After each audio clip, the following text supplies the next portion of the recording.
Hello! Today we're diving into the very wonderful and sometimes frustrating world of mixing. I'm going to show you the 7 steps I think are the most important for getting a godly mix. And we're going to apply these 7 steps on an opening I made for a short film so you can hear the difference before and after. Wow.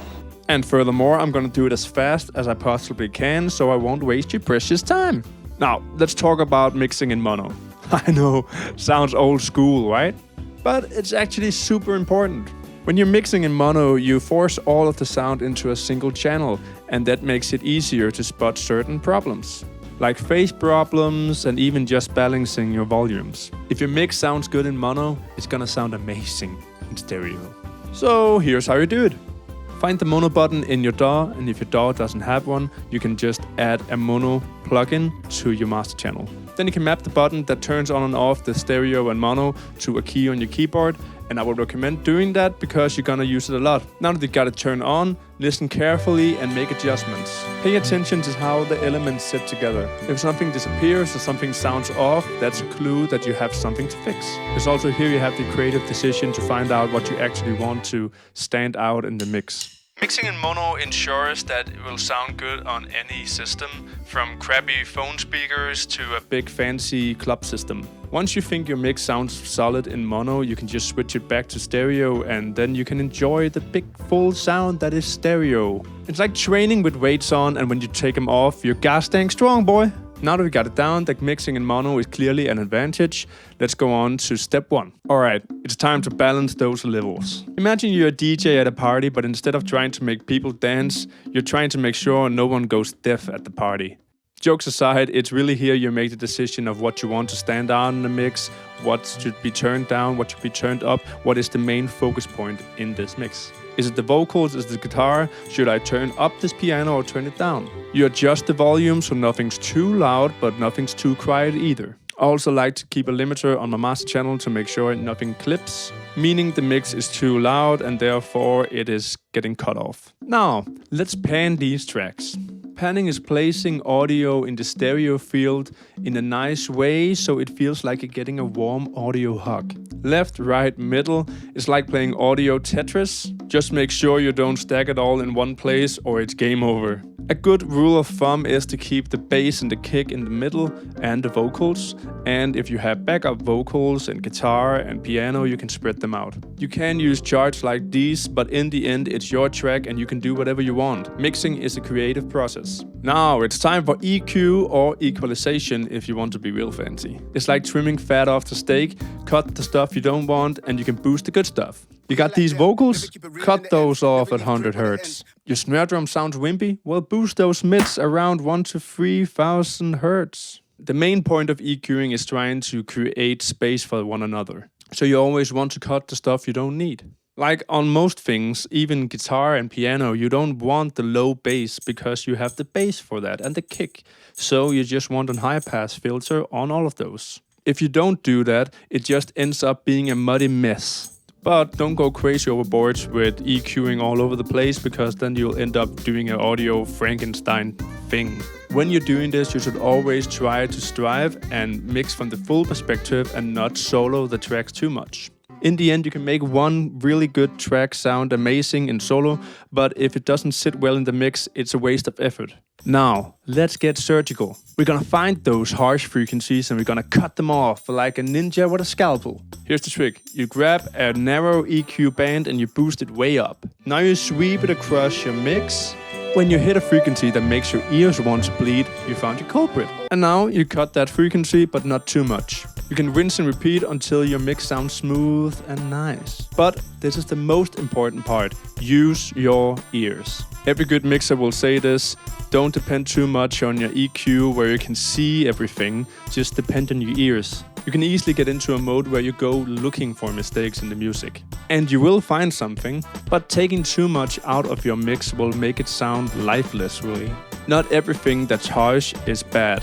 Think of it as giving your audio a haircut, not shaving it bald. Compression is like giving your audio a nice big firm hug. Compression controls the dynamic, making sure that the loudest parts don't get to blow up your ears and the quietest parts don't disappear in the mix. Set the threshold to determine at which level compression kicks in. Set the ratio to control how much compression is used. The attack to control how fast the compression kicks in. And the release to determine how quickly it lets go. And the makeup game to boost your overall audio afterwards. You can start with a 4:1 ratio on most instruments and a slower attack on vocals to make it more natural. Because too much compression makes it sound like your audio is being pushed through a tube, and that's not good. Reverb and delay are like the seasoning of your audio soup. Reverb can give that spacious big feel to make it sound like you recorded this in a cathedral instead of your closet. You can start with room reverb for your vocals, and you can put some plate reverb on your guitars. It's your choice. It's a creative space, man. Then you can add different types of delays that makes echoes, that makes the track more interesting. You can use it on vocals or your instruments to make them have more depth. But if you put too much of either of these,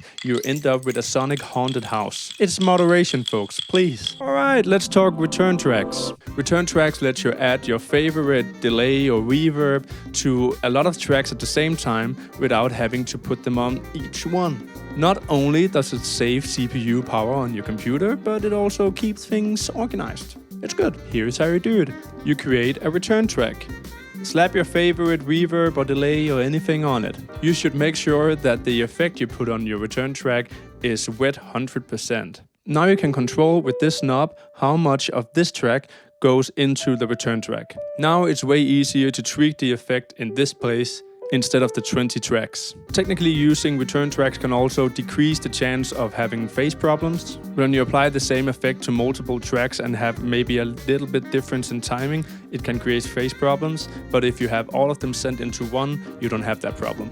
But Mickie, what are phase problems? Well, I'm glad you asked. I won't get into a lot of detail here because phase problems are for a longer video. But they can make your mix sound weak and thin, really. Meaning the volume can go up and down and even just change the texture in your sound. You can use a phase meter like this one in Span and it's free. When it's on the green side, you're fine.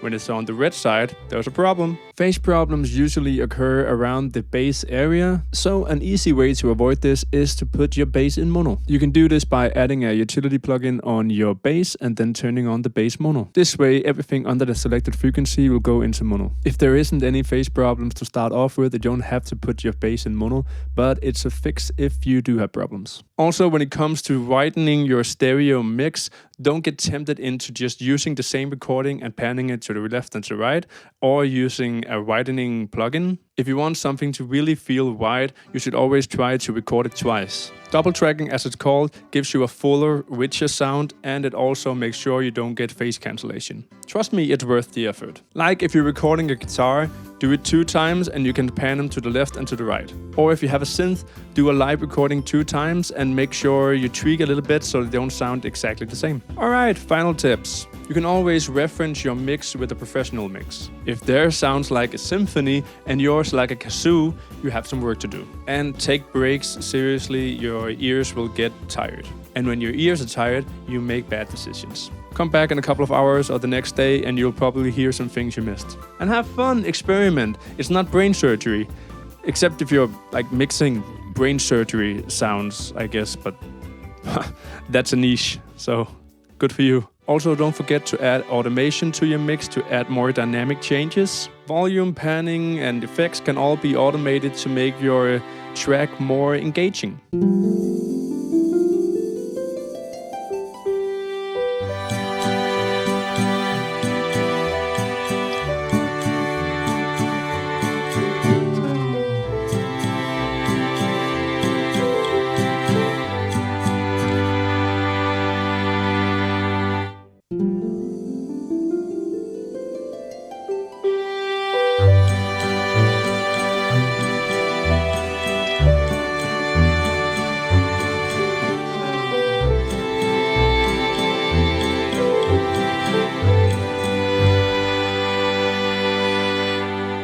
And there you have it, the basics of mixing in your DAW. Now go forth and make some great music. And if your neighbors complain, just tell them it's my fault. Don't actually do that, please. Like, subscribe, and hit that bell, and I'll see you in the next video. Stay creative, folks. Click this video.